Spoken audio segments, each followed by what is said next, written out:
차가운 공기가 폐부를 찌르는 듯한 응접실에는 무거운 침묵만이 감돌았다. 강하나는 낡았지만 여전히 위엄을 간직한 가죽 소파에 꼿꼿이 앉아 있었다. 그녀의 시선은 바닥에 화려한 페르시안 카펫 무늬에 고정되어 있었다. 맞은편에 앉은 두 사람의 얼굴을 마주할 용기가 나지 않았다. 윤이 나는 자단목 테이블 위에는 서류 뭉치 하나가 놓여 있었다. 혼인계약서라는 허울 좋은 이름이 붙어 있었지만 하나에게 그것은 자신의 삶에 내려진 선고문이나 다름없었다.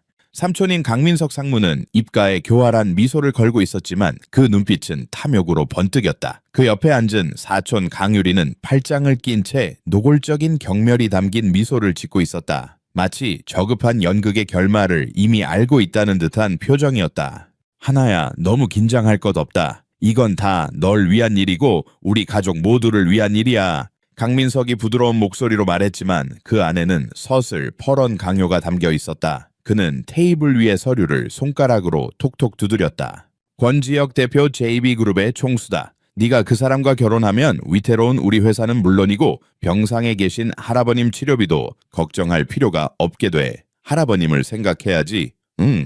할아버지라는 말에 하나의 어깨가 미세하게 떨렸다. 그녀의 유일한 약점이었다. 부모님을 일찍 여인 하나에게 할아버지는 세상의 전부였다. 하지만 얼마 전 갑자기 쓰러지신 할아버지는 막대한 수술비와 치료비가 필요한 위중한 상태였고 삼촌은 그것을 무기처럼 휘두르고 있었다. 하지만 삼촌, 저는 그분을 전혀 몰라요. 이렇게 갑자기 하나가 기어들어가는 목소리로 항변하려 하자 옆에 있던 유리가 코웃음을 치며 말을 잘랐다.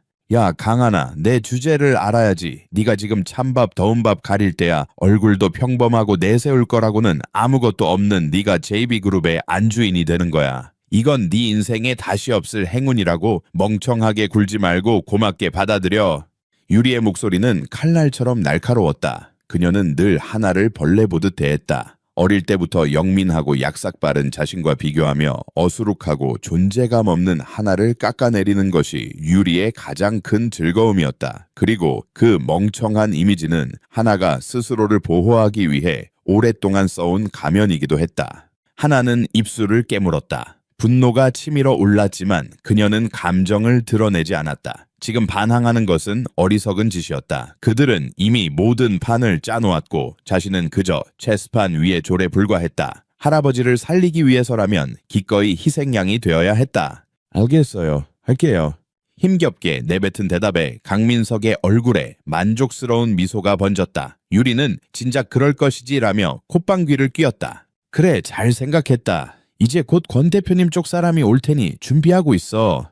그렇게 말하며 두 사람은 만족스러운 얼굴로 응접실을 나갔다. 홀로 남은 하나는 잠시 동안 허공을 응시했다. 그녀의 맑은 눈동자에는 더 이상 순진한 어리숙함이 남아있지 않았다. 대신 차갑고 날카로운 결의가 서려 있었다. 강민석, 강유리, 당신들이 빼앗아간 모든 것 내 손으로 반드시 되찾을 거야. 할아버지를 지키기 위해서라면 악마와도 손을 잡겠어.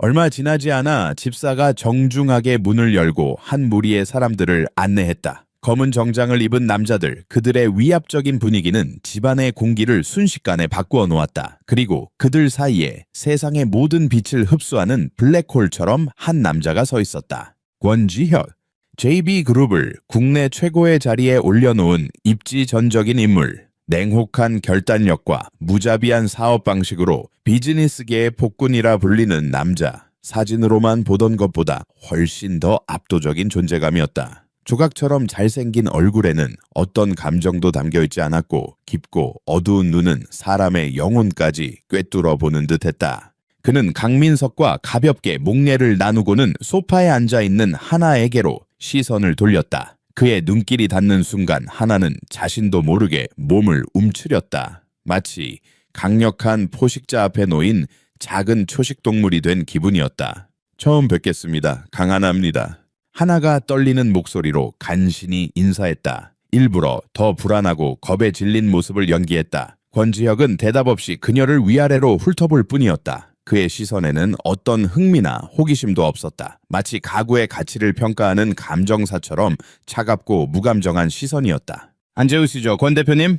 강민석이 아첨하는 목소리로 권하자 지혁은 하나의 맞은편 소파에 앉았다. 그의 비서가 즉시 서류 가방에서 또 다른 계약서를 꺼내 테이블 위에 올려놓았다. 계약 조건은 이미 들었을 거라 생각합니다. 지혁의 목소리는 외모만큼이나 차가웠다. 그는 하나가 아닌 강민석을 보며 말했다. 마치 그녀는 이 자리에 존재하지 않는 투명 인간인 것처럼. 네, 그럼요. 저희 하나가 아직 어려서 세상을 잘 모르지만 심성은 착한 아이입니다. 권 대표님께서 잘 이끌어 주시리라 믿습니다.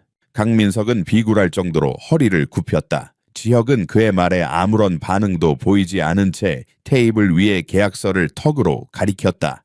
강하나 씨의 지분양도 각서와 혼인서약이 포함되어 있습니다. 서명하면 약속했던 대로 강 노 회장님의 병원비 전액과 귀사의 긴급 운영 자금을 지원하겠습니다.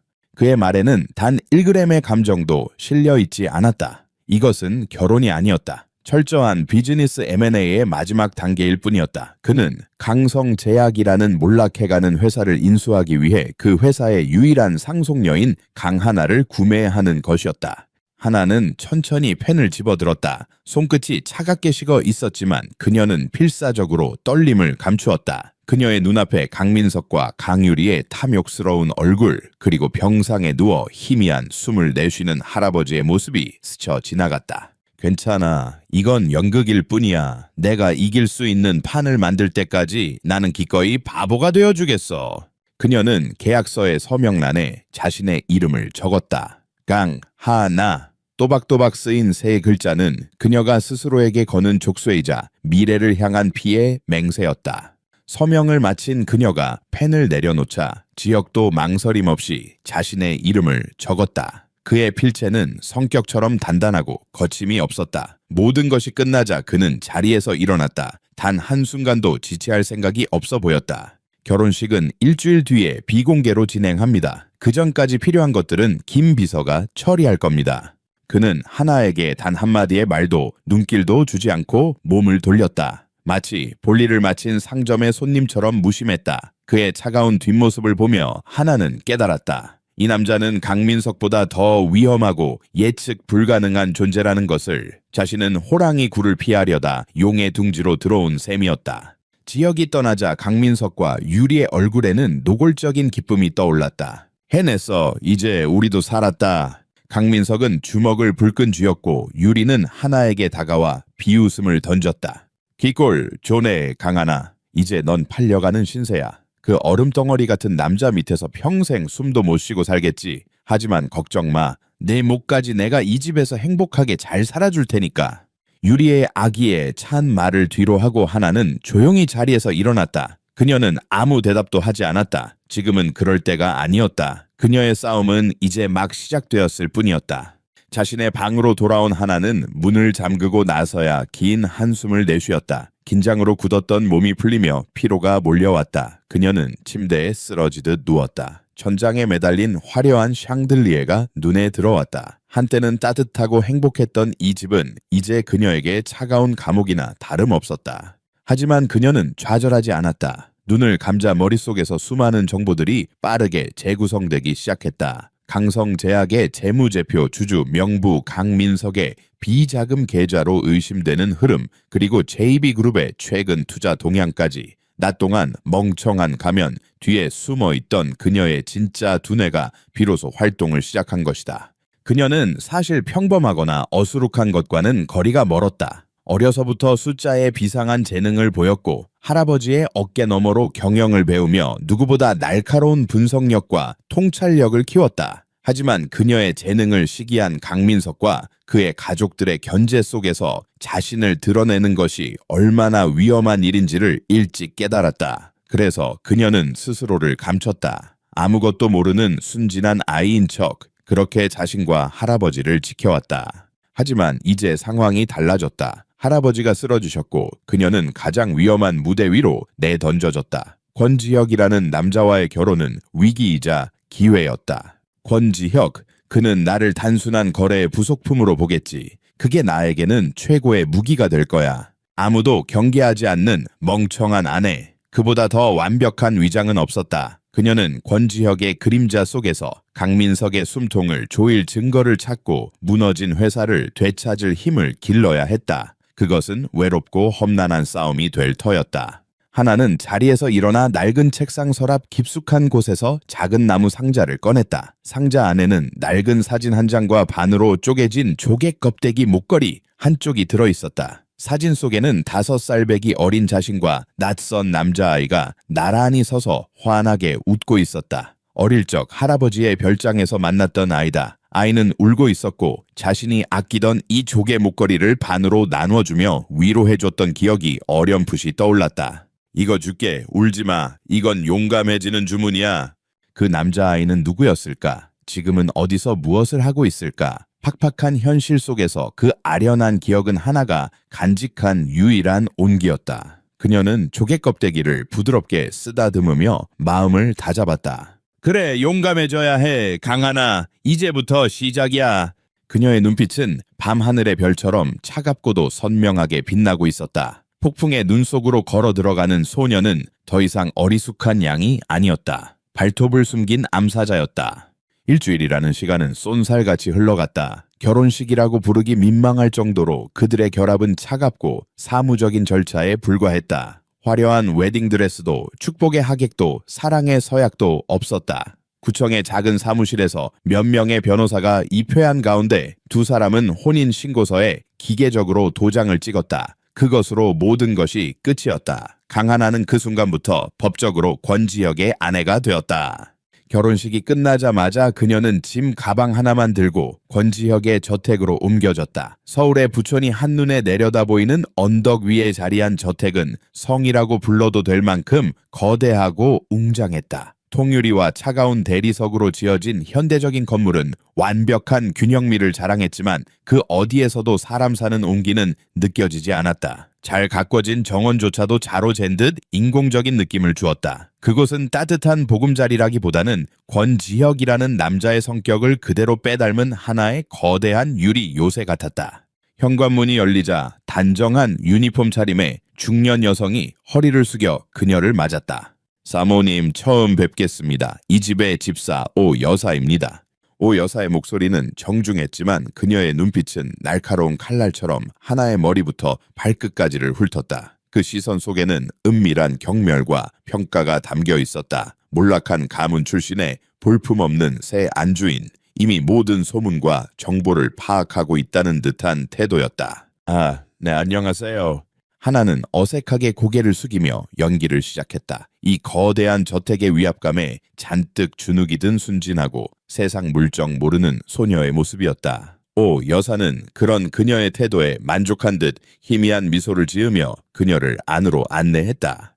회장님께서는 서재에 계십니다. 먼저 사모님의 방으로 안내해 드리겠습니다. 회장님이라는 호칭, 남편이 아닌 철저한 상하 관계를 규정하는 단어였다. 이 집에서 그녀는 아내가 아니라 그저 권지혁 회장의 여자일 뿐이었다. 그녀에게 주어진 방은 집의 규모에 걸맞게 넓고 호화로웠다. 최고급 가구와 장식품들로 채워져 있었지만 모든 것이 차갑고 비현실적으로 느껴졌다. 마치 잘 꾸며진 호텔 스위트룸에 잠시 머무는 손님이 된 기분이었다. 지역의 방은 복도 건너편에 따로 있었다. 처음부터 그들은 부부로서의 삶을 영위할 생각이 전혀 없음을 명확히 한 셈이었다. 저녁 식사 시간 그들의 첫 부부 식사는 숨 막히는 침묵 속에서 진행되었다. 긴 대리석 식탁의 양끝에 마주 앉은 두 사람의 거리는 까마득하게 멀었다. 수십 가지의 은식기 앞에서 하나는 무엇을 먼저 써야 할지 몰라 허둥대는 연기를 했다. 결국 물잔을 엎지르고 말았다. 쨍그랑. 유리잔이 넘어지며 맑은 소리를 냈다. 하얀 식탁보 위로 물이 번져 나갔다. 죄송합니다. 하나가 당황한 얼굴로 어쩔 줄 몰라 하자 지혁은 미간을 살짝 찌푸렸을 뿐 아무 말도 하지 않았다. 그의 시선에는 역시나 하는 경멸과 짜증이 스쳐 지나갔다. 하녀들이 재빨리 다가와 뒷수습을 하는 동안 그는 마치 아무 일도 없었다는 듯 태연하게 식사를 계속했다. 그녀의 존재 자체가 그의 완벽한 세계에 균열을 일으키는 불쾌한 소음인 것처럼 그날 이후 하나는 철저하게 어리숙한 아내의 가면을 쓰고 생활했다. 낮 동안 그녀는 집안을 어슬렁거리며 값비싼 화병을 깨뜨릴 뻔하거나 복잡한 구조의 저택에서 길을 잃는 등 사소한 실수를 연발했다. 오 여사를 비롯한 사용인들은 그녀를 대놓고 무시하지는 않았지만 그들의 눈빛과 행동에는 은근한 동정과 무시가 배어 있었다.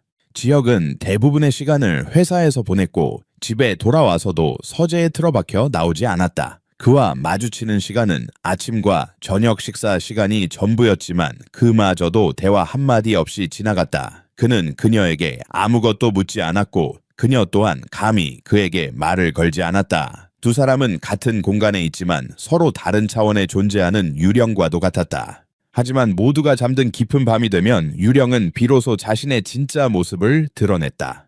자정 너머 하나는 자신의 방문을 조용히 잠갔다. 그리고 낮 동안에 불안하고 유약했던 표정을 지워냈다. 그녀의 눈빛은 차갑고 명민하게 빛났고 어깨를 움츠렸던 자세는 곧고 당당하게 펴졌다. 그녀는 옷장 깊숙한 곳에 숨겨두었던 겉보기에는 평범하지만 내부 부품은 모두 그녀가 직접 개조한 고성능 노트북을 꺼냈다.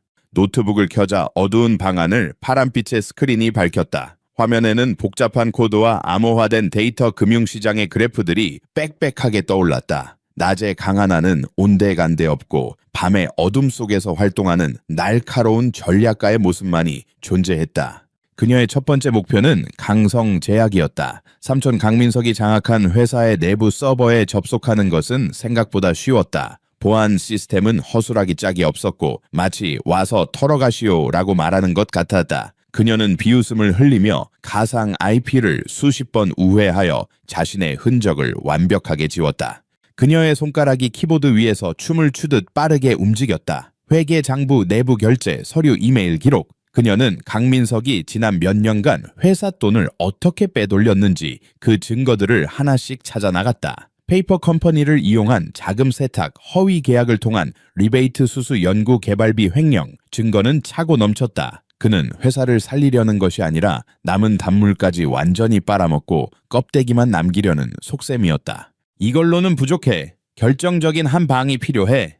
그녀는 단순한 횡령 증거를 넘어 강민석을 사회적으로 완전히 매장시킬 수 있는 치명적인 증거를 찾기 시작했다. 임상시험 데이터 조작이나 불법 리베이트와 관련된 자료. 그것이 그의 숨통을 끊을 비수가 될 터였다. 두 번째 목표는 JB그룹이었다. 강성제약과는 비교도 할 수 없을 만큼 철통 같은 보안을 자랑하는 곳이었다. 정면으로 뚫는 것은 자살 행위였다. 그래서 그녀는 다른 방법을 택했다. JB그룹이 최근 인수한 여러 자회사와 협력사들의 네트워크를 분석하기 시작했다. 가장 강한 사슬도 가장 약한 고리부터 끊어지는 법이니까. 그녀의 목적은 해킹이 아니었다. 권지혁이라는 남자의 머릿속을 읽는 것이었다. 그가 왜 굳이 망해가는 강성제약을 인수하려 했는지 그 진짜 의도를 파악해야만 했다. 단순한 사업 확장인지 아니면 그 안에 다른 비밀이 숨어 있는지. 그렇게 며칠 밤낮으로 그녀의 이중생활은 계속되었다. 낮에는 아무것도 모르는 바보 아내로, 밤에는 어둠 속의 추격자로. 아슬아슬한 외줄타기는 극도의 긴장감을 유발했지만 동시에 그녀에게 살아있다는 희열을 느끼게 했다. 그러던 어느 날 밤 하마터면 모든 것이 들통날 뻔한 아찔한 순간이 찾아왔다. 그날도 하나는 강성제약의 비밀 연구 데이터에 거의 접근해가고 있었다. 복잡한 방화벽을 우회하고 마지막 암호화 키를 해독하는 데 온 신경을 집중하고 있을 때였다. 덕덕! 갑작스러운 노크 소리에 하나의 심장이 철렁 내려앉았다. 시간은 새벽 2시를 향하고 있었다. 이 시간에 자신을 찾아올 사람은 단 한 명뿐이었다. 누구세요?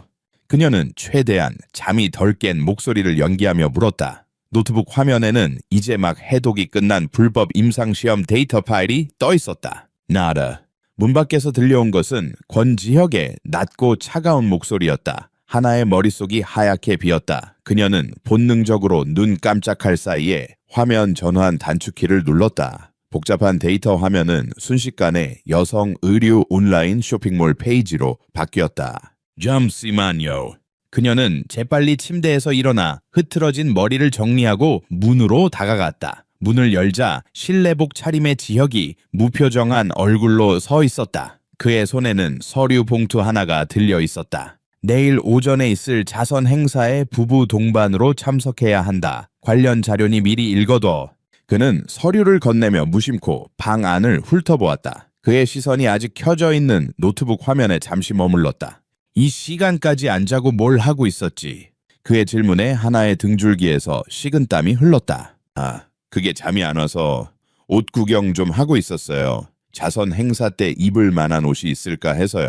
하나가 더듬거리며 어색하게 웃었다. 그녀의 심장은 미친 듯이 뛰고 있었다. 지혁은 잠시 동안 아무 말 없이 그녀를 쳐다보았다. 그의 깊은 눈은 그녀의 거짓말을 꿰뚫어 보는 것 같았다. 하지만 그는 이내 고개를 돌렸다. 불필요한 짓이다. 의상은 내일 아침에 사람이 가져올 거다. 늦었으니 그만 자도록. 그는 그렇게 말하고는 미련 없이 몸을 돌려 자신의 방으로 향했다. 문이 닫히고 나서야 하나는 참았던 숨을 몰아쉬었다. 다리가 후들거려 그 자리에 주저앉을 뻔했다. 들키지 않았을까? 그의 눈빛은 분명 무언가 의심하는 것 같았다. 아니야, 괜찮아. 그는 나를 의심할 이유가 없어. 그녀는 스스로를 다독이며 자리로 돌아왔다. 하지만 그의 차가운 눈빛이 뇌리에서 떠나지 않았다. 권지혁이라는 남자는 그녀가 생각했던 것보다 훨씬 더 예리하고 위험한 상대였다. 조금의 방심도 허용되지 않는 살얼음판 위를 걷는 듯한 결혼 생활이었다. 하나는 다시 노트북 앞에 앉았다. 아슬아슬한 위기를 넘긴 후였지만 그녀의 눈빛은 더욱 단단해져 있었다. 그녀는 방금 다운로드한 강민석의 비리 파일을 안전한 클라우드 서버로 옮기며 입술을 깨물었다. 창밖으로 거대한 도시의 야경이 펼쳐져 있었다. 수많은 불빛들이 별처럼 반짝였지만 그 어느 것 하나 그녀를 위한 것은 없었다. 이 화려한 감옥 속에서 그녀는 철저히 혼자였다. 하지만 그녀는 외로워도 두려워도 멈출 수 없었다. 그녀의 복수는, 그리고 그녀의 진짜 인생을 되찾기 위한 싸움은 이제 겨우 서막을 올렸을 뿐이었다. 권지혁이 말한 자선 행사는 국내 정재계의 네로라 하는 인물들이 모두 모이는 그들만의 리그를 과시하는 장이었다. 화려한 샹들리에가 빛나는 호텔 연회장은 값비싼 향수 냄새와 위선적인 웃음소리, 그리고 보이지 않는 권력의 암투로 가득 차 있었다. 하나는 지역의 팀이 골라준 우아하지만 눈에 띄지 않는 남색 드레스를 입고 있었다. 단정하게 올린 머리와 최소한의 화장은 그녀를 돋보이게 하기보다는 권지혁이라는 강렬한 빛 옆에 선 그림자처럼 보이게 만들었다. 그녀는 일부러 더 긴장한 듯 지혁의 팔을 살짝 붙잡고 주변의 화려함에 압도된 시골 소녀처럼 어색하게 주위를 두리번거렸다. 내 옆에서 조용히 미소만 짓고 있도록 불필요한 말이나 행동은 삼가고. 행사장으로 들어서기 직전 지혁이 내뱉은 말은 명령이었다. 하나는 말없이 고개를 끄덕였다. 그의 요구는 그녀가 그리고 있던 그림과 정확히 일치했다. 그녀는 그저 아름답지만 아무 생각 없는 장식품 트로피 와이프의 역할을 충실히 수행할 생각이었다. 지혁은 익숙하게 인파 속을 헤쳐나갔다. 수많은 사람들이 그에게 아첨 섞인 인사를 건넸고 그는 가벼운 목례나 무심한 미소로 답했다. 그는 하나를 제 아내입니다 라고 짧게 소개할 뿐 그 이상의 설명은 덧붙이지 않았다. 사람들은 대부분 의례적인 인사를 건네면서도 그녀를 위아래로 훑어보는 노골적인 호기심을 감추지 않았다. 저 여자가 바로 하는 수군거림이 등 뒤를 따가운 시선처럼 따라붙었다. 사건의 발단은 지혁이 그의 오랜 라이벌이자 SJ그룹의 오너인 윤태준 회장과 마주쳤을 때였다. 두 사람 사이에는 겉으로는 정중했지만 그 이면에는 날카로운 신경전이 흘렀다. 권 대표 오랜만이군. 옆에 계신 분은 소문으로만 듣던 사모님이신가? 윤태준은 능구렁이 같은 미소를 지으며 하나에게 시선을 돌렸다. 처음 뵙겠습니다, 윤 회장님. 하나가 조심스럽게 고개를 숙였다. 윤태준은 그녀의 소극적인 태도를 보고는 더욱 기고만장해져서 그녀를 어린애 취급하듯 물었다. 요즘 IT 버블이니 신재생 에너지니 남자들 얘기는 재미없으시죠? 사모님은 이런 것보다 백화점 신상에 더 관심이 많으실 테고. 그것은 명백한 무시였다. 권지혁의 아내라는 사람의 수준이 고작 그 정도일 거라는 조롱이 담겨 있었다. 지혁의 눈썹이 미세하게 꿈틀했지만 그가 나서기 전에 하나가 먼저 입을 열었다. 그녀는 여전히 순진하고 아무것도 모른다는 표정이었다. 어머, 아니에요. 저도 그런 건 잘 모르지만 그래도 요즘 리튬 가격 변동성이 커져서 2차 전지 관련 기업들의 4분기 실적이 예상보다 안 좋을 수도 있다는 얘기는 얼핏 들은 것 같아요. SJ그룹의 신사업도 그쪽 아니었나요? 제가 뭘 잘 몰라서 죄송합니다. 그 순간 좌중에는 짧은 정적이 흘렀다. 윤태준의 얼굴에서 미소가 사라졌다. 하나의 발언은 표면적으로는 순진한 척했지만 그 내용은 최근 시장의 핵심을 정확히 꿰뚫는 날카로운 분석이었다. 그것은 SJ그룹의 약점이 될 수 있는 부분을 정면으로 찌른 일침이기도 했다. 지혁은 감정의 변화를 드러내지 않았지만 그의 눈빛은 순간 얼음장처럼 차가워졌다. 그는 하나의 어깨를 가볍게 감싸며 대화의 주제를 자연스럽게 다른 곳으로 돌렸다. 아내가 경제뉴스 보는 걸 좋아해서 자, 저쪽에 아는 분이 계시는군. 잠시 실례하지. 그는 윤태준에게 가볍게 목례를 하고는 하나의 허리를 이끌어 자리를 피했다. 몇 걸음 옮긴 뒤 그는 낮은 목소리로 경고했다. 불필요한 말은 삼가라고 했을 텐데. 죄송해요. 그냥 어디서 들은 얘기가 생각나서. 하나가 금방이라도 울 것처럼 고개를 숙였다. 지혁은 더 이상 추궁하지 않았지만 그의 마음속에는 작은 의문의 씨앗이 심어졌다. 우연일까? 아니면... 바로 그때 그들의 앞을 막아서는 불청객이 나타났다. 화려한 붉은 드레스를 입고 질투와 시기로 번들거리는 눈빛을 한 강유리였다. 그녀의 옆에는 교활한 미소를 띤 강민석도 함께였다. 어머, 하나 아니니 이런 데서 다 보네. 형부도 안녕하세요. 강유리는 뱀처럼 교태를 부리며 지혁에게 인사를 건넸지만 시선은 온통 하나에게 고정되어 있었다. 그녀는 권지혁의 아내로서 이런 화려한 파티의 중심에 서 있는 하나를 도저히 용납할 수 없었다. 내가 이런 곳은 처음이라 많이 어색하겠다. 물이라도 한 잔 마시면서 진정해. 그렇게 말하며 유리는 옆을 지나던 웨이터의 쟁반에서 레드 와인 잔을 집어들었다. 그리고는 마치 발을 헛디딘 척 비틀거리며 잔을 하나의 드레스 위로 쏟아버렸다. 진홍색 와인이 하나의 옅은 남색 드레스를 흉하게 적셨다. 주위의 시선이 순식간에 그들에게로 쏠렸다. 어머나, 어떻게 하나야, 미안해. 내가 정말 미쳤나봐. 넌 옛날부터 좀 칠칠치 못하긴 했지만 이 비싼 드레스 다 버렸네. 어떡하니? 야야이, 자하츠 에티. 유리는 호들갑을 떨며 소리쳤다. 그녀의 말은 사과처럼 들렸지만 실상은 원래부터 덤벙대는 강하나가 또 사고를 쳤다고 광고하는 꼴이었다. 모두가 하나가 당황해서 울음을 터뜨리거나 창피해서 어쩔 줄 몰라 할 것이라고 예상했다. 하지만 하나는 울지 않았다. 그녀는 잠시 놀란 듯 눈을 동그랗게 떴을 뿐 이내 침착함을 되찾았다. 그녀는 젖은 드레스를 한번 내려다보고는 오히려 유리를 걱정하는 듯한 표정으로 말했다. 괜찮아, 유리 언니. 놀랐겠다. 드레스는 세탁하면 돼. 그리고 바로 그 순간이었다. 하나는 안심시키는 미소를 지으며 한 걸음 앞으로 내딛다가 마치 중심을 잃은 것처럼 살짝 휘청거렸다. 그 바람에 그녀가 들고 있던 작은 접시가 유리의 옆구리를 스치고 지나갔다. 접시 위에는 검은색의 캐비어와 발사믹 소스가 곁들여진 카나페가 놓여 있었다. 요메우. 하나의 짧은 비명과 함께 유리의 허리에 걸쳐 있던 상아색 샤넬 클러치 백 위로 검고 끈적한 소스가 길게 묻어났다. 와인 얼룩과는 비교도 안 될 정도로 흉하고 치명적인 오염이었다. 언니 미안해. 내가 와인 때문에 너무 놀라서 그만. 언니 가방 한정판이라고 하지 않았어. 어떡해. 정말 미안해. 하나가 금방이라도 울음을 터뜨릴 듯한 얼굴로 사과했다. 순식간에 전세가 역전되었다. 이제 사람들의 시선은 하나의 드레스가 아닌 유리의 값비싼 명품백에 묻은 흉한 얼룩으로 향했다. 분노로 얼굴이 벌개진 유리는 차마 소리도 지르지 못하고 이게 얼마짜린데? 라며 말을 더듬었다. 고의로 와인을 쏟아 상대를 망신 주려던 가해자는 졸지에 자신의 명품백을 망치고 속물처럼 구는 옹졸한 여자가 되어버렸다. 반면 드레스가 더러워졌음에도 상대를 먼저 걱정하던 하나는 실수로 사고를 쳤지만 마음씨 착한 피해자의 모습을 하고 있었다. 이 모든 과정을 지혁은 한 걸음 뒤에서 아무 말 없이 지켜보고 있었다. 그의 눈은 모든 것을 포착하고 있었다. 와인이 쏟아졌을 때도 흔들림 없던 하나의 눈동자, 휘청거리는 듯했지만 조금도 흐트러짐 없었던 그녀의 균형 감각, 그리고 정확히 유리의 가방을 향했던 접시의 각도까지. 그것은 실수가 아니었다. 어설픈 영이 뒤에 숨겨진 완벽하게 계산된 방역이었다. 상대가 휘두른 칼을 역이용해 상대의 심장을 찌른 고도의 심리전이었다.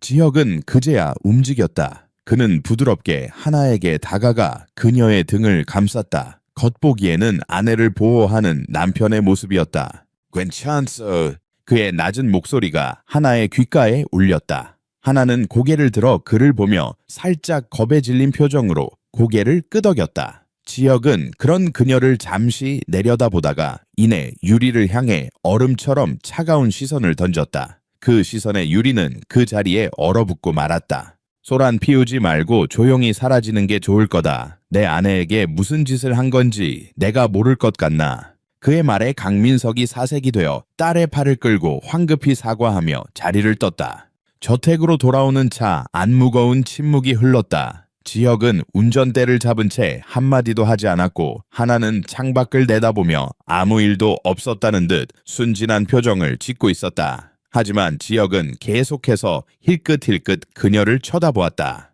오늘 하루 동안 그가 본 강하나는 그가 계약서에 서명했던 멍청하고 순진한 여자가 아니었다. SJ그룹 회장의 허를 찌른 날카로운 통찰력, 그리고 자신을 공격한 상대를 한순간에 바보로 만들어버린 교활한 계략, 이 모든 것이 어수룩함이라는 가면 아래에 숨겨져 있었다.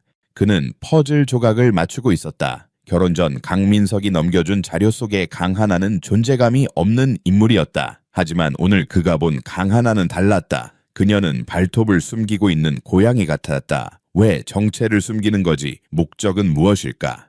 처음으로 권지혁은 자신의 아내가 된 여자에게 흥미라는 감정을 느꼈다. 그것은 온기나 애정이 아니었다. 풀리지 않는 문제를 만났을 때 느끼는 지적 호기심과 정복욕에 가까운 것이었다. 그는 이 수수께끼를 반드시 풀어야겠다고 다짐했다. 강하나라는 여자의 가면을 자신의 손으로 직접 벗겨내고 말겠다고. 자선 행사가 끝나고 며칠간 저택의 공기는 미묘하게 변해 있었다. 권지혁은 여전히 말이 없었지만 이따금씩 그가 던지는 시선에는 이전의 무관심 대신 날카로운 관찰과 분석이 담겨 있었다. 하나는 그 시선을 애써 모른 척하며 자신의 어리숙한 가면을 더욱 두껍게 했었다. 하지만 그녀는 알고 있었다. 완벽했던 자신의 연극에 첫 번째 균열이 생겼다는 것을. 그리고 그 균열이 더 깊어지기도 전에 거대한 폭풍이 JB그룹을 덮쳤다. 시작은 사소해 보였다. JB그룹의 핵심 자회사 중 하나인 JB건설의 주가가 이유 없이 폭락하기 시작했다. 곧이어 악의적인 루머와 조작된 데이터들이 언론을 통해 쏟아져 나왔다. 마치 잘 짜인 각본처럼 부정적인 기사들은 투자자들의 공포 심리를 자극했고 투매 현상이 걷잡을 수 없이 번졌다. JB그룹의 컨트롤 타워는 순식간에 전쟁터로 변했다. 권지혁은 수십 명의 핵심 임원들과 함께 비상대책회의를 주재하며 밤낮 없이 사태 수습에 매달렸다. 하지만 상대의 공격은 집요하고 교활했다. 하나의 약점을 방어하면 기다렸다는 듯이 다른 곳에서 문제가 터져 나왔다. 배후는 명백했다. 지난번 자선 행사에서 마주쳤던 SJ그룹의 윤태준이었다. 그는 JB그룹에 알려지지 않은 내부 취약점을 정확히 파고들며 그룹 전체를 뒤흔들고 있었다.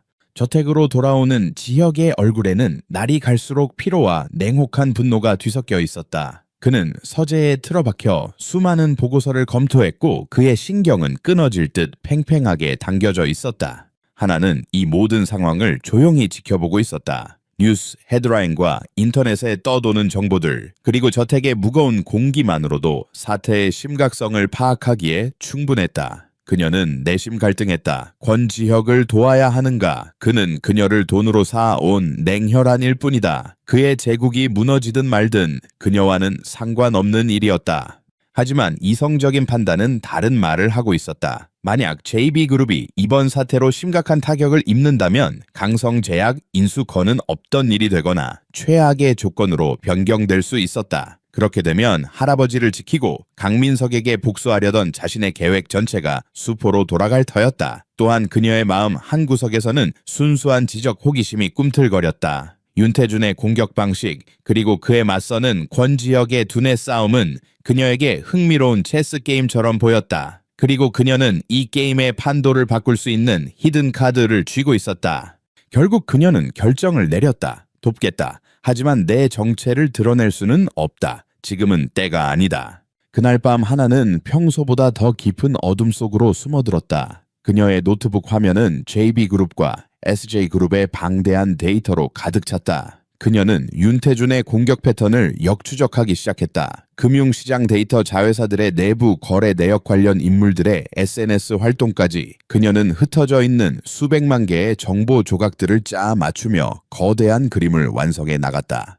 몇 시간의 집중 끝에 그녀는 마침내 윤태준의 공격 루트와 그가 이용하고 있는 JB그룹의 치명적인 약점을 찾아냈다. 그것은 몇 년 전 JB그룹이 인수한 작은 핀테크 기업의 보안 시스템 결함이었다. 아무도 주목하지 않았던 작은 구멍을 통해 SJ그룹은 JB의 내부 정보를 빼내고 금융 시스템을 교란시키고 있었던 것이다. 하지만 그녀는 문제점을 찾아내는 것에서 멈추지 않았다. 그녀의 손가락은 다시 키보드 위를 날아다녔다. 그녀는 방어 전략을 넘어 윤태준의 허를 찌를 역공 계획을 세우기 시작했다. SJ그룹이 파놓은 함정을 역이용하여 그들의 자금을 묶어버리고 동시에 언론 플레이를 통해 SJ그룹의 부도덕성을 폭로하여 여론을 뒤집는 대담하고도 정교한 다단계 전략이었다. 모든 계획이 완성되자 그녀는 모든 자료를 하나의 암호화된 파일로 묶었다. 그리고 추적이 불가능한 수십 개의 가상 서버를 거쳐 권지혁의 개인 보안 메일로 발송했다. 발신인의 이름은 유령 팬텀, 메일의 제목은 단 한 줄이었다. 트로이의 목마는 성문 안쪽에 있습니다. 그 시각 JB그룹 회장실에서 권지혁은 거의 탈진 상태에 빠져 있었다. 최고의 전문가들로 구성된 그의 팀조차도 뾰족한 해결책을 내놓지 못하고 있었다. 그때 그의 개인 단말기에서 조용한 알림음이 울렸다. 스팸이거나 또 다른 협박 메일이겠거니 생각하며 무시하려던 그의 눈에 의미심장한 제목이 들어왔다. 트로이의 목마.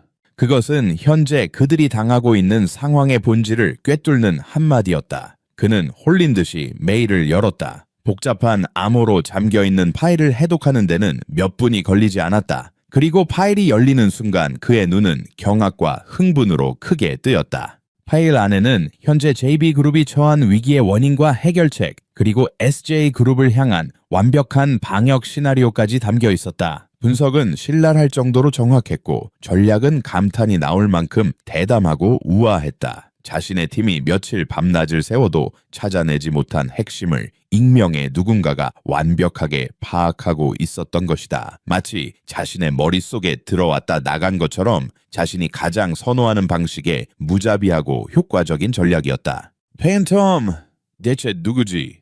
티쉬? 내부 고발자인가 아니면 이 상황을 이용하려는 제3의 세력인가 의심이 들었지만 지금은 그것을 따질 시간이 없었다. 그는 자신의 직감을 믿었다. 이 계획은 너무나 완벽해서 실행하지 않는 것이 더 큰 위험이었다. 지금 당장 전 임원 긴급 화상회의 소집해 지역의 외침과 함께 JB그룹의 거대한 방역이 시작되었다. 유령의 시나리오대로 그들은 SJ그룹이 설치해둔 금융 트랩을 역으로 이용하여 윤태준의 자금줄을 막아버렸고 동시에 언론에는 JB가 피해자인 척하며 SJ의 비열한 공격을 폭로하는 기사를 흘렸다. 판세는 순식간에 뒤집혔다. SJ그룹은 막대한 손실을 입고 비난의 중심에 섰으며 JB의 주가는 극적으로 반등하기 시작했다. 숨가빴던 며칠이 지나고 마침내 폭풍이 잦아들었을 때 지혁은 비로소 한숨을 돌릴 수 있었다. 그는 즉시 보안팀에게 팬텀의 이메일 발신지를 추적하라고 지시했지만 예상대로 흔적조차 찾을 수 없다는 보고를 받았다.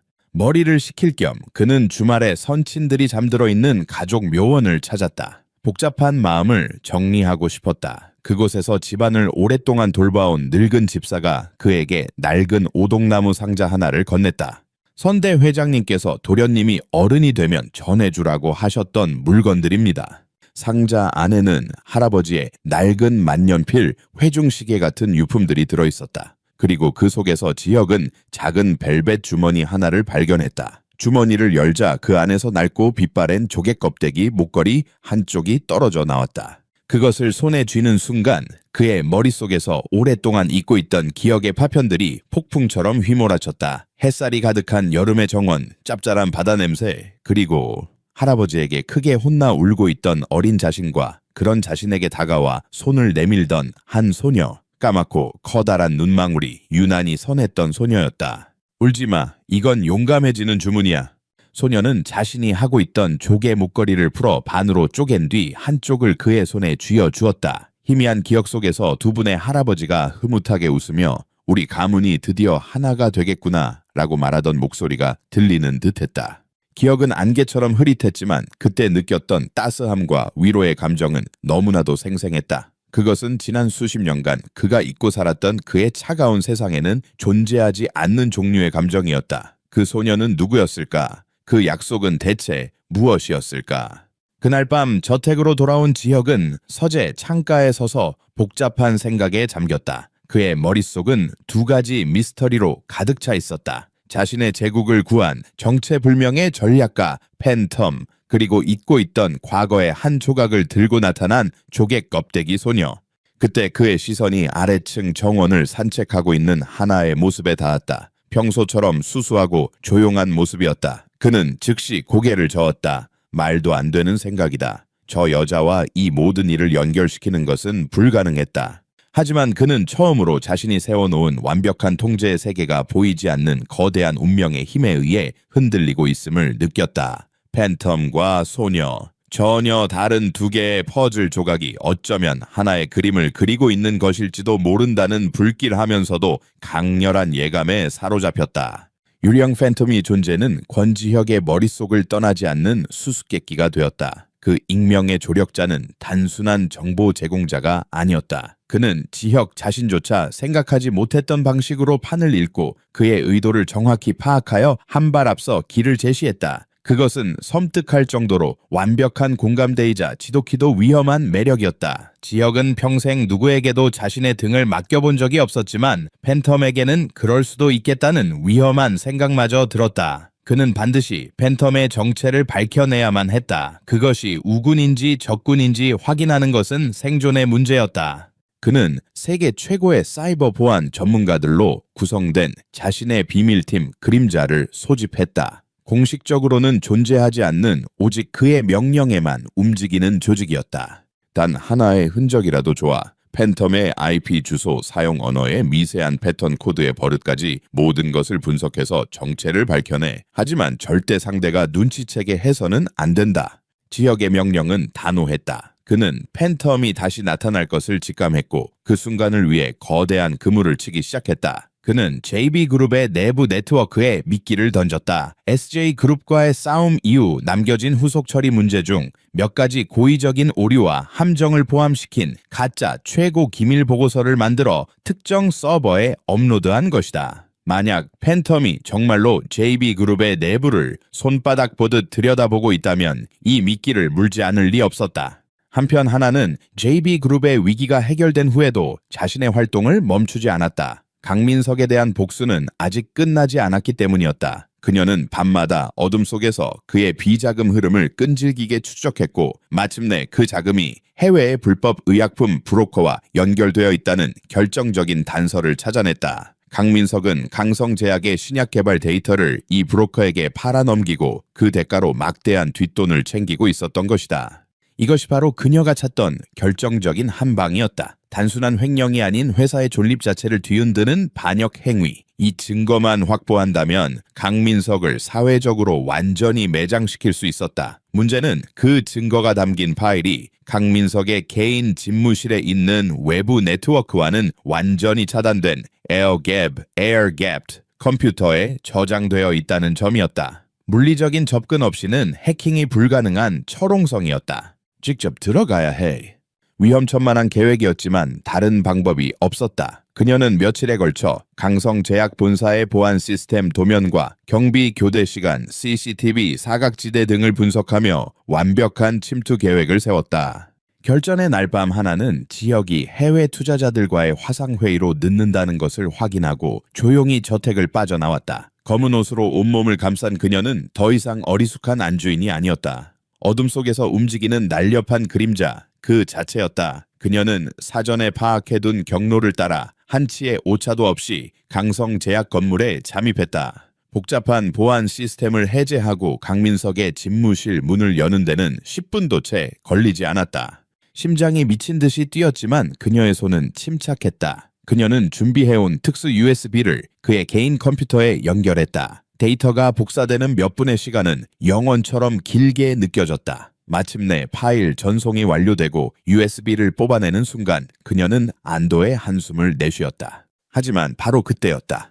사무실 밖 복도에서 예상치 못한 인기척과 함께 희미한 불빛이 새어 들어왔다. 야간 순찰 경비였다. 예정된 시간보다 15분이나 이른 시각이었다. 함정인가 아니면 단순한 변수인가 생각할 틈도 없이 그녀는 본능적으로 거대한 책상 밑으로 몸을 숨겼다. 이상하군. 분명히 문을 잠갔는데 경비원의 목소리가 바로 문 밖에서 들려왔다. 심장이 목구멍까지 치솟는 것 같았다. 만약 여기서 잡힌다면 모든 것이 끝장이었다. 경비원이 문고리를 잡고 돌리는 소리가 들렸다.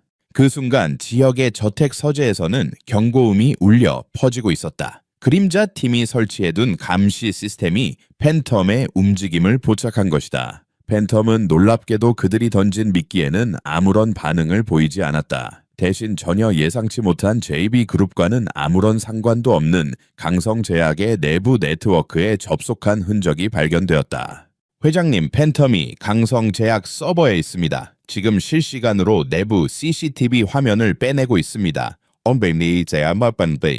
모니터 화면에는 강성제약 건물의 내부 구조와 함께 여러 개의 CCTV 화면이 분할되어 떠올랐다. 그리고 그중 하나의 화면, 강민석의 집무실 복도를 비추는 화면에 문을 열려고 하는 경비원의 모습이 보였다. 지혁의 눈이 가늘어졌다. 팬텀은 왜 강성제약에 있는 거지? CCTV 화면을 들여다보는 목적은 무엇인가? 그는 거의 본능적으로 명령을 내렸다.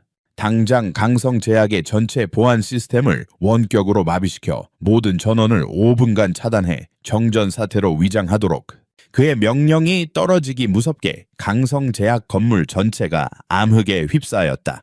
이게 무슨 일이야? 경비원이 당황하는 목소리가 들렸다. 하나는 이 절호의 기회를 놓치지 않았다. 그녀는 책상 밑에서 뛰쳐나와 소리 없이 사무실 문을 열고 어둠 속으로 몸을 날렸다. 비상등조차 켜지지 않는 완벽한 어둠 속에서 그녀는 자신이 외워둔 경로를 따라 건물 밖으로 빠져나왔다. 숨 막히는 탈출을 감행한 하나가 저택에 거의 도착했을 무렵 그녀의 휴대폰으로 메시지 하나가 도착했다. 발신번호 표시 제한, 내용은 단 한 줄이었다.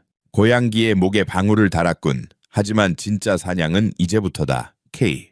하나의 심장이 얼어붙었다. K. 권지혁이었다. 그가 어떻게 알았지? 정전 사태는 우연이 아니었다. 그가 자신을 도와준 것이다. 동시에 그는 팬텀이 자신이라는 것을 눈치챘다는 경고를 보내온 것이었다. 그녀가 비에 젖은 생쥐꼴로 저택에 들어섰을 때 지혁은 서재 입구에 팔짱을 끼고 서서 그녀를 기다리고 있었다. 그의 얼굴은 어두운 조명 아래서 그 어느 때보다도 차갑고 냉정해 보였다.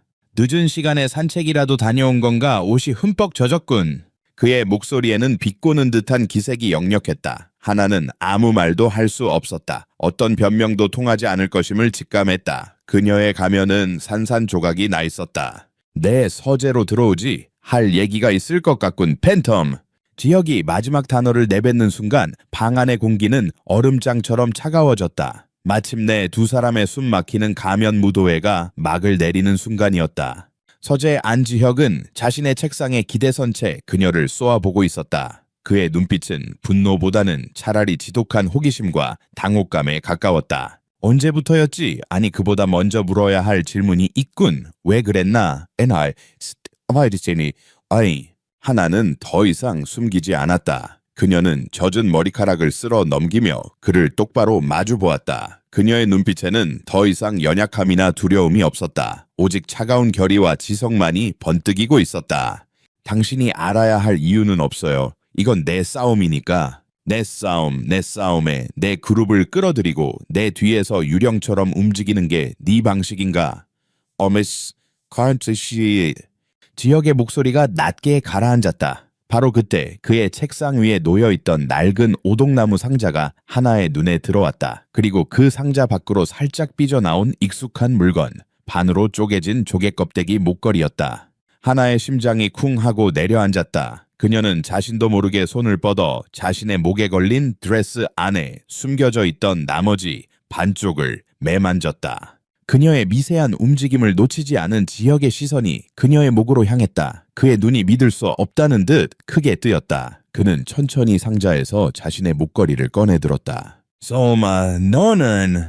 두 사람 사이에 숨 막히는 정적이 흘렀다. 수십 년의 시간을 뛰어넘어 잊혔던 약속의 두 조각이 마침내 서로를 마주하고 있었다.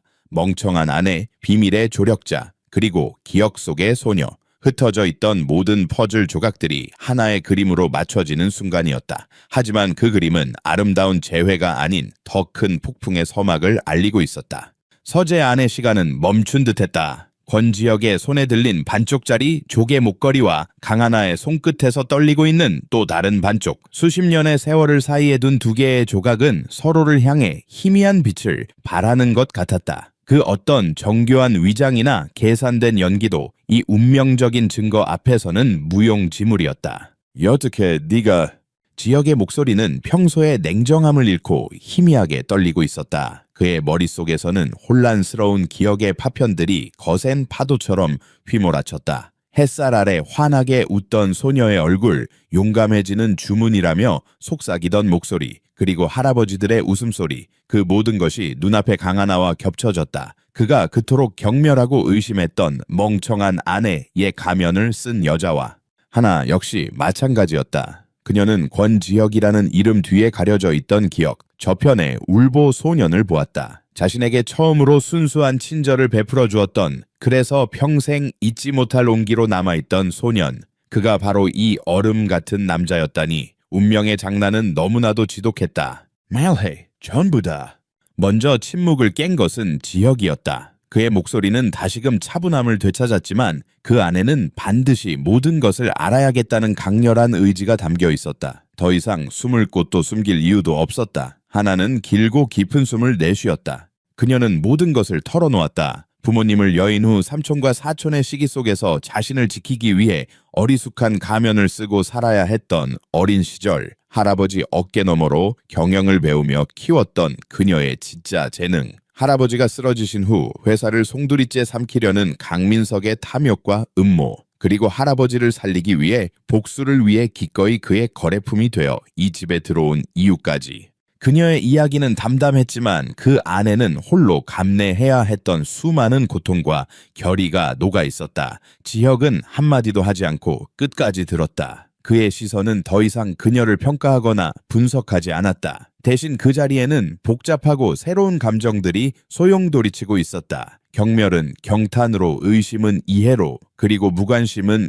설명할 수 없는 강렬한 무언가로 변해가고 있었다. 그는 비로소 모든 퍼즐 조각을 맞출 수 있었다. SJ그룹, 윤태준의 허를 찔렀던 날카로운 통찰력 강유리의 계략을 되받아쳤던 교활함, 그리고 JB그룹을 위기에서 구해낸 팬텀의 천재성까지, 이 모든 것이 강하나라는 한 사람 안에 존재하고 있었다. 그녀는 그가 상상했던 것 이상으로 강하고 영리하며 대담한 여자였다. 그래서 강성제약에 잠입한 건가? 강민석의 비리 증거를 찾기 위해 레이버 틴베이트 좋아해. 네, 그의 불법 신약 데이터 거래 증거를 확보했어요. 하나가 품속에서 작은 USB를 꺼내 보였다. 그녀의 눈빛은 흔들림이 없었다. 지혁은 잠시 동안 침묵했다. 그는 책상으로 다가가 의자에 깊숙이 몸을 묻었다. 그의 머릿속은 그 어느 때보다도 빠르게 회전하고 있었다. 그는 손해보는 장사는 하지 않는 사람이었다. 그리고 지금 그의 눈앞에는 세상에서 가장 매력적인 투자처가 있었다. 동맹을 제안하지. 지혁이 마침내 입을 열었다. 그의 눈빛은 비즈니스 협상을 할 때처럼 차갑고 날카로웠지만 이전과는 미묘하게 달랐다. 내 복수는 이제 너 혼자만의 싸움이 아니다. 강민석은 강성제약을 넘어 JB그룹의 인수 합병 계획 전체를 위협하는 암적인 존재다. 나에게는 그를 제거해야 할 명분이 있고 너에게는 그를 무너뜨릴 칼이 있어. 그러니 힘을 합치자. 그것은 명령이 아닌 대등한 위치에서의 제안이었다. 그는 더 이상 그녀를 자신의 소유물로 보지 않았다. 위험하지만 그만큼 강력한 파트너로 인정하기 시작한 것이다. 하나에게는 선택의 여지가 없었던다. 권지혁의 힘과 자원이 더해진다면 그녀의 복수는 훨씬 더 빠르고 확실해질 터였다. 좋아요. 하지만 조건이 있어요. 말해봐. 강성제약은 반드시 지켜줘야 해요. 강민석의 죄는 그가 책임질 뿐 할아버지의 평생이 담긴 회사가 헐값에 팔려나가거나 공중분해되는 건 원치 않아요. 정당한 방식으로 회사를 되살려주세요. 지혁의 입가에 희미한 미소가 떠올랐다. 위기의 순간에도 자신의 이익이 아닌 대의와 가치를 먼저 생각하는 모습. 그것은 그가 잊고 살았던, 그러나 항상 마음속 깊이 갈망했던 리더의 모습이었다. 물론이다. 그것이 내가 처음부터 이 M&A를 계획했던 이유이기도 하니까. 그렇게 두 사람의 기묘한 동맹이 시작되었다. 다음 날부터 저택의 분위기는 완전히 달라졌다. 지혁은 더 이상 서재에 틀어박혀 있지 않았다. 그는 자신의 서재를 두 사람의 전쟁 지휘 본부로 만들었다. 거대한 벽면 스크린에는 강성제약과 JB그룹 그리고 강민석과 관련된 모든 데이터가 실시간으로 떠올랐다. 그들의 시너지는 상상 이상이었다. 하나가 밤새 해킹으로 빼낸 내부 정보와 데이터를 분석하면 지혁은 그것을 바탕으로 거시적인 전략과 판을 짜고 법률팀과 재무팀을 움직였다. 지혁이 던지는 날카로운 질문에 하나는 막힘없이 핵심을 짚어냈고 하나가 제시하는 대담한 아이디어에 지혁은 현실적인 실행 계획을 덧붙였다. 그들은 마치 오랫동안 손발을 맞춰온 파트너처럼 완벽하게 서로를 보완했다. 함께 밤을 새우는 날이 많아지면서 두 사람 사이의 차가운 벽도 조금씩 허물어지기 시작했다. 지혁은 그녀가 집중할 때면 자신도 모르게 커피를 가져다 주었고 하나는 그의 식사를 챙기며 인간적인 면모를 발견해 나갔다. 그들은 더 이상 계약으로 묶인 부부가 아니었다. 공동의 목표를 향해 나아가는 전우이자 서로의 지성에 감탄하는 동료였다. 그러던 중 강민석이 마침내 움직이기 시작했다. 그는 자신을 둘러싼 포위망이 좁혀오고 있음을 짐승 같은 본능으로 감지했다. 지역의 태도가 미묘하게 변했다는 것, 그리고 최근 회사의 주요 프로젝트들이 알 수 없는 이유로 제동이 걸린다는 사실에 위기감을 느낀 것이다. 그는 이 모든 변화의 중심에 강하나가 있다고 확신했다. 견방진년, 감히 내 뒤통수를 쳐. 궁지에 몰린 쥐는 고양이를 무는 법이다. 강민석은 마지막 발악을 준비했다. 그는 자신이 불법적으로 거래하던 해외 의약품 브로커에게 연락했다. 단순한 데이터 거래를 넘어 강성제약이 개발 중이던 신약의 핵심 기술을 통째로 넘기기로 한 것이다. 그 대가로 거액의 현금을 받아 해외로 도피할 계획이었다. 그리고 그 계획의 마지막 단계는 모든 것을 알고 있는 강하나를 처리하는 것이었다. 강하나가 사고로 위장해서 사라져준다면 금액은 2배로 쳐주지. 수화기 너머로 들려오는 강민석의 목소리는 섬뜩할 정도로 차가웠다. 이러한 움직임은 즉시 하나의 정보망에 포착되었다. 그녀는 강민석과 브로커 사이에 암호화된 통신을 해킹하여 그들의 끔찍한 계획을 알아냈다. 그들이 날 노리고 있어요. 그리고 내일 밤 항구의 폐창고에서 기술을 넘기기로 했어요. 하나의 목소리는 떨렸지만 눈빛은 오히려 더 단단해져 있었다. 지역의 얼굴이 순간 분노로 굳어졌다. 감히 자신의 사람을, 자신의 아내를 건드려 그의 안에서 오랫동안 잠자고 있던 포식자의 본능이 깨어났다. 잘 됐군. 제 발로 무덤을 파겠다니 친히 안내해줘야지. 지역의 목소리는 얼음보다 차가웠다. 그는 즉시 자신의 그림자 팀을 움직였다. 경찰이나 국정원 같은 공식적인 기관을 이용할 수도 있었지만 그는 이 일을 자신의 손으로 직접 마무리 짓고 싶었다. 약속의 밤 비가 추적추적 내리는 항구의 폐창고. 강민석은 돈 가방을 들고 브로커들을 기다리고 있었다. 모든 것이 계획대로 되어간다고 생각하며 탐욕스러운 미소를 짓는 순간 창고에 거대한 철문이 열리며 어둠 속에서 한 무리의 그림자들이 나타났다. 그리고 그 선두에 권지혁이 서 있었다. 이게 무슨...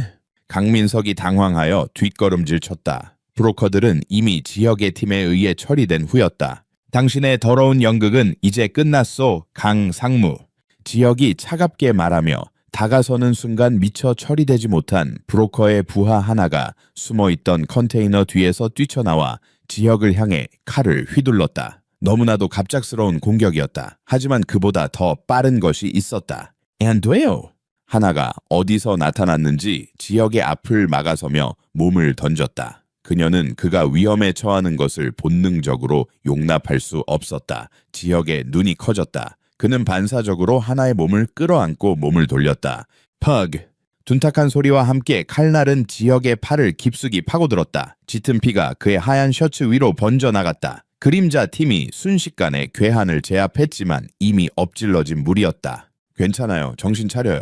하나가 울먹이며 그의 팔을 부축했다. 피를 흘리면서도 지혁은 자신을 걱정스럽게 올려다보는 그녀의 얼굴에서 눈을 뗄 수 없었다. 두려움과 걱정으로 가득 찬 그 까만 눈동자 속에서 그는 수십 년 전 자신을 위로해주던 어린 소녀의 모습을 보았다. 그 순간 목걸이의 약속은 더 이상 과거의 기억이 아니었다. 서로를 지키기 위해 기꺼이 몸을 던진 현재의 진심이 되었다. 괜찮아. 네가 다치지 않았으니. 그는 자신도 모르게 손을 뻗어 그녀의 뺨을 감쌌다. 두 사람의 시선이 허공에서 뜨겁게 얽혔다. 강민석의 추악한 비명과 쏟아지는 빗소리는 아득하게 멀어졌다. 세상에 오직 두 사람만이 존재하는 것 같았다. 그들의 동맹은 이제 단순한 비즈니스를 넘어 서로의 목숨을 기꺼이 맡길 수 있는 운명적인 신뢰의 관계로 거듭나고 있었다. 폐창고에서의 혈투가 끝나고 저택으로 돌아온 시간은 새벽이 가까워 오고 있었다. 지역의 개인 의사가 급히 호출되어 그의 팔을 치료했다. 깊게 베인 상처는 여러 바늘을 꿰매야 했다. 치료가 진행되는 동안 하나는 그의 곁을 한시도 떠나지 않았다. 그녀의 얼굴에서는 두려움이 사라지고 대신 강철 같은 결의가 자리 잡고 있었다. 지혁은 고통스러운 와중에도 자신보다 그녀를 더 살폈다. 놀랐을 텐데 가서 좀 쉬어. 괜찮아요. 당신 곁에 있을래요. 하나의 단호한 대답에 지혁은 더 이상 아무 말도 하지 않았다. 그저 붕대가 감긴 손으로 그녀의 손을 가만히 잡을 뿐이었다. 두 사람 사이에 존재했던 마지막 벽마저 완전히 허물어진 순간이었다. 이제 그들은 서로의 가장 연약한 모습과 가장 강인한 모습을 모두 공유한 진정한 의미의 파트너가 되어 있었다. 날이 밝자마자 그들은 전쟁의 마지막 단계를 준비했다. 창고에서 확보한 증거는 차고 넘쳤다. 불법 기술 거래 계약서, 돈 가방에 남은 강민석의 지문, 그리고 그의 범행을 모두 자백한 브로커들의 녹취록까지. 이제 남은 것은 이 모든 것을 세상에 공개하고 뱀의 머리를 잘라내는 일뿐이었다. 며칠 후 강성제약 본사에서 긴급 이사회가 소집되었다. 자신의 계획이 처참하게 실패했다는 사실을 까맣게 모르는 강민석은 의기양양하게 회의에 참석했다. 그는 해외 대규모 기술 수출 계약을 성사시켰다는 거짓말로 이사들을 현혹하고 회사의 경영권을 완전히 장악할 마지막 계획을 실행에 옮기려던 참이었다. 이번 계약 건만 성공하면 우리 강성제약은 재기의 발판을 마련하고 강민석이 탐욕에 찬 목소리로 열변을 토하던 바로 그 순간이었다. 쾅! 회의실의 육중한 문이 양쪽으로 활짝 열렸다. 모든 이사들의 시선이 문 쪽으로 쏠렸다. 그곳에는 팔에 검은색 슬링을 한 권지혁이 서 있었다. 그리고 그의 옆에는 이전과는 전혀 다른 사람처럼 차갑고 당당한 아우라를 뿜어내는 강하나가 서 있었다. 회의실의 모든 공기가 순간 얼어붙었다. 네요, 네가 어떻게 여기에? 강민석과 그의 옆에 앉아있던 강유리의 얼굴이 하얗게 질렸다. 하나는 그들을 똑바로 쏘아보며 또렷하고 차가운 목소리로 말했다. 제 것을 되찾으러 왔어요, 삼촌. 그 말을 신호로 지역의 비서와 법률팀이 회의실로 들어와 모든 이사에게 서류 뭉치를 나누어 주기 시작했다. 강민석이 떠들던 스크린 화면은 순식간에 바뀌었다. 그날 밤 폐창고의 CCTV 영상 강민석이 브로커에게 범행을 사주하는 목소리가 담긴 음성 파일, 그리고 그의 비밀 계좌로 흘러들어간 검은 돈의 흐름을 보여주는 데이터가 화면을 가득 채웠다. 회의실은 아수라장이 되었다. 이사들은 경악했고 강민석은 거짓말이야, 조작된 거라고 라며 미친 사람처럼 소리쳤다. 하지만 그 어떤 발악도 명백한 증거 앞에서는 소용없었다. 지역이 앞으로 나서며 마지막 일격을 가했다. JB그룹은 강성제약의 주요 주주로서 강민석 상무의 즉각적인 해임과 검찰 조사를 공식적으로 요청하는 바입니다. 그의 말이 끝나기 무섭게 회의실 문이 다시 열리고 제복을 입은 경찰들이 들이닥쳤다. 그들은 망연자실한 강민석에게 다가가 차가운 수갑을 채웠다. 강유리는 비명을 지르며 그 자리에 주저앉았다. 길고 길었던 복수의 연극이 마침내 막을 내리는 순간이었다. 강민석 일가가 몰락한 후 강성제약은 큰 혼란에 빠졌다. 하지만 지혁은 이 기회를 놓치지 않았다. 그는 이사회에서 JB그룹이 강성제약을 적대적으로 인수하는 것이 아니라 전략적 파트너로서 회사의 재건을 전폭적으로 지원할 것임을 선언했다. 그리고 그는 모두를 다시 한번 놀라게 했다. 강성제약의 정상화를 이끌 임시대표 이사로 강하나 씨를 추천합니다. 이사들이 웅성거렸다. 어리숙하고 세상 물정 모르던 전 회장의 손녀를 하지만 지혁은 팬텀으로서 그녀가 작성했던 JB그룹을 위기에서 구했던 완벽한 보고서와 강성제약의 미래 비전이 담긴 발전 전략 계획서를 공개했다. 그녀의 진짜 실력과 천재성을 눈으로 확인한 이사들은 더 이상 반대할 수 없었다. 만장일치로 강하나는 자신의 힘으로 당당하게 할아버지의 자리를 되찾았다. 며칠 후 하나는 병실에 누워있는 할아버지를 찾아갔다. 의식을 되찾은 할아버지는 많이 수척해졌지만 그녀를 보는 눈빛만큼은 따뜻하고 명료했다. 하나는 그동안 있었던 모든 일을 할아버지에게 들려주었다. 이야기를 다 듣고 난 할아버지는 조용히 그녀의 손을 잡았다. 그의 눈에는 자랑스러움과 안도의 눈물이 고여 있었다. 그럴 줄 알았다. 우리 손녀가 이 하레비보다 훨씬 강하고 똑똑한 아이라는 걸 나는 항상 믿고 있었어. 그 한마디에 그동안 억눌러왔던 하나의 모든 슬픔과 고통이 눈물과 함께 터져 나왔다. 그녀는 어린아이처럼 할아버지의 품에 안겨 한참을 울었다. 그날 밤 모든 싸움이 끝난 저택의 발코니에서 지혁과 하나는 나란히 서서 도시의 야경을 내려다보고 있었다. 미안했어. 지혁이 먼저 침묵을 깼다. 나는 당신을 그저 거래의 부속품으로만 봤어. 내 눈앞에 서 있는 여왕을 알아보지 못하고 어리석은 졸로만 취급했지. 내 오만함을 용서해 주시오. 그는 진심으로 사과했다. 그리고 품속에서 자신의 조개 목걸이 반쪽을 꺼냈다. 하나도 말없이 자신의 목에서 나머지 반쪽을 꺼내 보였다. 지혁은 조심스럽게 두 조각을 하나로 맞추었다. 완벽하게 하나가 된 목걸이는 마치 처음부터 한 몸이었던 것처럼 영롱하게 빛났다. 할아버지들의 약속은 우리 가문을 위한 것이었지만 이제는 우리 둘만의 약속을 하고 싶소. 그는 하나의 눈을 깊이 들여다보았다. 그의 눈에는 더 이상 얼음 같은 냉정함은 없었다. 오직 따뜻하고 진실한 애정만이 가득했다. 계약이 아닌 진짜 부부로서 처음부터 다시 시작해 주겠소. 내 파트너, 내 동지, 그리고 내 유일한 아내가 되어주시오. 그의 고백의 하나는 마침내 환하게 웃었다. 세상에서 가장 아름답고 눈부신 미소였다. 그녀는 말없이 고개를 끄덕였다. 그것이 그들의 진짜 첫 시작이었다. 1년 후 강성제약은 CEO 강하나의 혁신적인 리더십과 JB그룹과의 성공적인 파트너십을 통해 바이오 업계의 다크호스를 넘어 글로벌 리더로 급부상했다. 그녀의 이름 앞에는 더 이상 누구의 손녀나 권지혁의 아내라는 수식어가 붙지 않았다. 그녀는 그저 강하나로서 세상에 우뚝 섰다. 서울의 한 호텔에서 열린 올해의 기업인 시상식. 단상 위에서 스포트라이트를 받으며 당당하게 수상 소감을 말하는 아내를 권지혁은 객석에서 세상에서 가장 따뜻하고 자랑스러운 눈빛으로 바라보고 있었다. 사람들은 이제 그들을 세기적인 파워 커플이라 불렀다. 시상식이 끝난 후 두 사람은 아무도 없는 저택의 정원을 거닐었다. 수십 년 전 작은 소년과 소녀가 처음 만났던 바로 그 장소였다. 지혁은 하나의 손을 잡고 그들의 목에 나란히 걸려있는 이제는 완벽한 하나가 된 조개 목걸이를 부드럽게 매만졌다. 어린 시절의 약속이 이렇게 우리를 다시 만나게 할 줄은 몰랐소. 어쩌면 이건 약속이 아니라 길고 긴 시간을 돌아서 결국 제자리를 찾은 우리의 운명이었을지도 몰라요. 하나가 그의 어깨에 기대며 속삭였다. 어리석은 소녀는 자신을 짓누르던 모든 것을 스스로의 힘으로 이겨냈고 그 과정에서 자신의 반쪽을 되찾았다. 그들의 사랑은 동화와 같은 우연이 아니라 서로의 가장 깊은 상처를 이해하고 가장 빛나는 재능을 존중하며 기꺼이 서로를 위해 목숨을 걸었던 치열한 싸움의 결과물이었다. 그래서 더욱 단단하고 영원할 터였다. 두 사람은 말없이 서로를 바라보며 함께 만들어갈 빛나는 미래를 조용히 미소 지었다.